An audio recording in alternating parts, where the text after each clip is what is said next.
ಶಿವಮೊಗ್ಗ ವೈಭವದ ದಸರಾ ಮೆರವಣಿಗೆ ಆರಂಭ ಆಗಿದೆ. ಅಂಬಾರಿ ಹೊರುವ ಗಜಪಡೆಗೆ ಬಣ್ಣಗಳ ಚಿತ್ತಾರ ನೀಡಲಾಗಿದೆ. 750 ಕೆಜಿ ಬೆಳ್ಳಿ ಅಂಬಾರಿ ಇರುತ್ತೆ. ಆನೆ ಹೊತ್ತಿರುವಂಥದ್ದು ಶಿವಪ್ಪ ನಾಯಕ್ ಅರಮನೆಯ ಆವರಣದಿಂದ ಮೆರವಣಿಗೆ ಆಯಿತು. ಶಿವಮೊಗ್ಗದ ಫ್ರೀಡಂ ಪಾರ್ಕ್ಗೆ ಈ ಮೆರವಣಿಗೆ ತಲುಪುತ್ತೆ. ಈಗಾಗಲೇ ಮೆರವಣಿಗೆ ಆರಂಭ ಆಗಿದೆ. ನಂದಿಧ್ವಜಕ್ಕೆ ಪೂಜೆಯನ್ನು ಸಲ್ಲಿಸುವ ಮೂಲಕ ಮೆರವಣಿಗೆಗೆ ಚಾಲನೆ ಕೊಡಲಾಯಿತು. ನಂದಿಧ್ವಜಕ್ಕೆ ಪೂಜೆಯನ್ನು ನೆರವೇರಿಸಿದ್ರು ತಹಶೀಲ್ದಾರ್ ಆಗಿರುವಂಥ ರಾಜೀವ್. 750 ಕೆಜಿ ಬೆಳ್ಳಿ ಅಂಬಾರಿಯನ್ನು ಹೊತ್ತು ಸಾಗುವಂಥ ಸಾಗರ್ ಆನೆ ಸತತ 7ನೇ ಬಾರಿಗೆ ಅಂಬಾರಿಯನ್ನು ಹೊತ್ತಾ ಇರುವಂಥದ್ದು ಸಾಗರ್. ಚಾಮುಂಡೇಶ್ವರಿ ಬೆಳ್ಳಿಯ ವಿಗ್ರಹ ಹೊತ್ತು ಇವತ್ತು ಶಿವಮೊಗ್ಗ ಭಾಗದಲ್ಲೂ ಕೂಡ ಈ ರೀತಿಯಾಗಿ ಅದ್ಧೂರಿಯಾಗಿ ದಸರಾ ಹಬ್ಬವನ್ನು ಆಚರಣೆ ಮಾಡಲಾಗ್ತಾ ಇದೆ. ಶಿವಮೊಗ್ಗ ವೈಭವದ ದಸರಾ ಮೆರವಣಿಗೆ ಈಗಾಗಲೇ ಆರಂಭ ಆಗಿದೆ.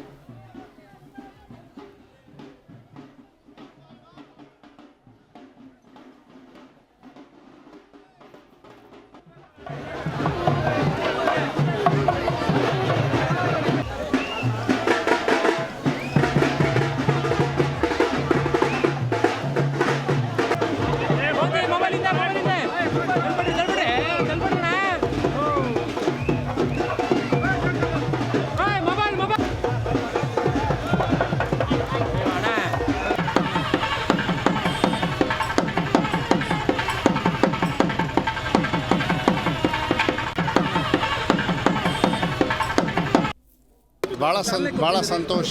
ಇದು ಮೂರನೇ ಸತಿ ನಾನು ಒಬ್ಬ ಉಸ್ತುವಾರಿ ಸಚಿವನಾಗಿ ನನ್ನ ಪುಣ್ಯ ಭಾಗ್ಯ ಒಳ್ಳೆ ರೀತಿಯಲ್ಲಿ ವಿಜೃಂಭಣೆಯಿಂದ ಹಿಂದಿನ ವರ್ಷಗಳಕ್ಕಿಂತನೂ ಈ ಸತಿ ಭಾಳ ಅದ್ಧೂರಿಯಾಗಿ ನಡೀತು, ಭಾಳ ಸಂಭ್ರಮದಿಂದ ನಡೀತು. ಏನು ನಾಡ ಹಬ್ಬ ಅಂತಕ್ಕಂಥದ್ದನ್ನು ಭಾಳ ಅರ್ಥಪೂರ್ಣವಾಗಿ ಎಲ್ಲರೂ ಸೇರಿ ಮಾಡಿರ್ತಕ್ಕಂಥ ಹಬ್ಬ ಇದು.